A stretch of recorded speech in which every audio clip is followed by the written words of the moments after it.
Hey guys, I'm Sean from Bluehub, and today I'm going to be going through stock takes and stock adjustments with you. So firstly, I'll start this off by differentiating what a stock take and a stock adjustment is.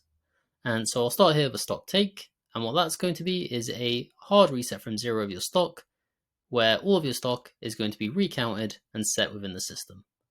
This is going to be carried out within a specific location, and while it's being carried out, you'll want to turn off all goods in and all goods out from that location, just to keep things as accurate as possible. Stock takes are only meant to be done once per quarter, once per half a year, or yearly, due to the fact that they are quite demanding. They require you to stop all stock going in and out for the day and require a very specific count of stock. For this reason, we're not going to be wanting to do them regularly. We'll want to do one at go live and then every set period after that. If there's ever a massive issue with your warehouse for whatever reason, you could also carry a stock take out then. However, unless there is a massive issue, we just recommend adjusting your stock via stock adjustments. So a stock adjustment is for when, after you've done your stock take and you say you've got 27 light bulbs in stock, you accidentally find 5 more in the corner that wasn't counted. We can then do a stock adjustment to say we don't actually have 27 light bulbs, we have 32. And so we can then adjust those in accordingly, and we can put a value against that stock to say our inventory value is now this much higher because they was worth this much. Doing so will then allow us to have accurate stock levels at all times.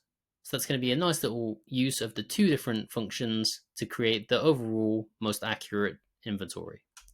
So if I show you how that works within Dir by quickly going to inventory and then stock take / count. How is inventory and then stock take / count. Here we have our menu that we get for doing stock takes. We have our effective date where we're going to be doing our stock take from.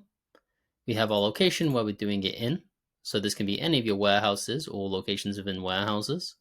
So room 1, for example. I'm going to be using main warehouse. We can then go over here to our expense account, and we can set the expense account for any items that have gone missing.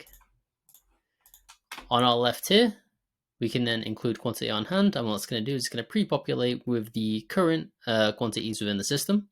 I don't recommend doing this, however, because if you do this, it encourages laziness, and that's going to throw off your accuracy of your results.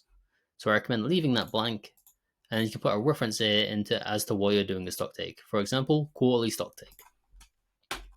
Below here, we can do additional filters for specific locations or specific products that we're going to be doing. So if you was ever going to be doing a stock take for a specific bin, you could do so by putting it in here. Or if you was ever doing a specific brand of products or something like that, you could do so here. Doing it by specific bin would be quite good because that would allow you to drag out that process. However, when you click start here, it's going to stop all goods coming into and out of the location. So I wouldn't recommend doing this unless you're okay with that. We're then able to start our stock take. After I've selected an expense account. And then what it's going to do, like I said before, is it's going to put all goods going in on that and out of that account on pause so that we can do an accurate stock take. It'll then give us all of the items within that location below. We have the option of non-zero stock and zero stock. So zero stock items are going to be items that have never been in this location, and we can add new ones in like so.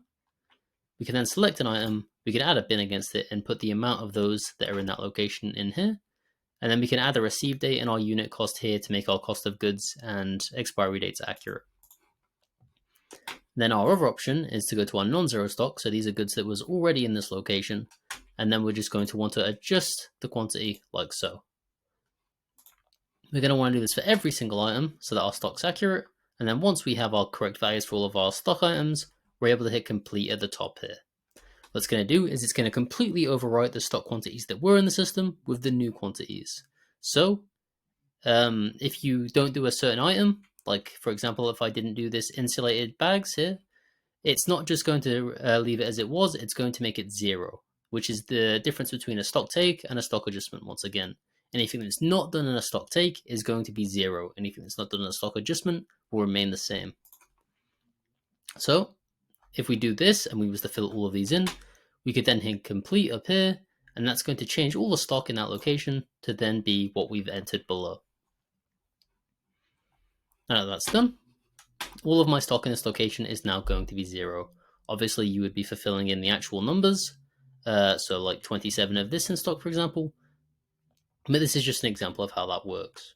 Then, once we've done our stock take, we're not going to be wanting to do those often. If we ever do need to adjust our stock for whatever reason, we come in and do a stock adjustment.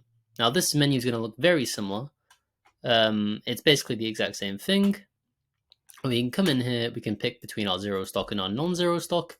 We can add items in, and we can add a quantity against them. What that's going to do this time is it's just going to overwrite that individual item instead of overwriting the entire location. And we also don't have to stop goods going in and out of the location to perform a stock adjustment. However, once again, I still wouldn't abuse this because it's just going to lead to discrepancies in stock. Instead, I would rely on carrying out correct initial stock takes along with accurate purchases and sales. That'll be everything. I'll catch you next time, and I hope this video is helpful. Bye.